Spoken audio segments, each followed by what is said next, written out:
Mabuhay. This is Alexi Fernandez from Davao City. Good evening, everyone. It's already 10 o'clock in the evening. But at this moment, I'm going to take my early midnight snack. Imagine 10 o'clock pa lang sa gabi na ako'y midnight snack.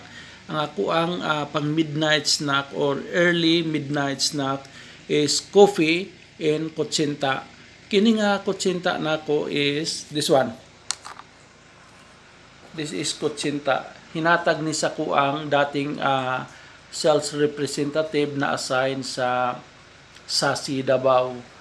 Gikan pa ni siya sa Magsaysay. Ang Magsaysay is duol lang, unahan lang sa Bansalan. Kini nga kutsinta. Salamat to Eden May, ako ang dating tao. Then this is coffee. May nang po coffee. Coffee and kutsinta. Kutsinta and coffee. Thank you to Eden sa pagdala aning kutsinta. Actually dili lang kutsinta yang gihatag sa kuha, kundi pati suman kaganina buntag. Suman and napay photo cheese. Thank you Eden.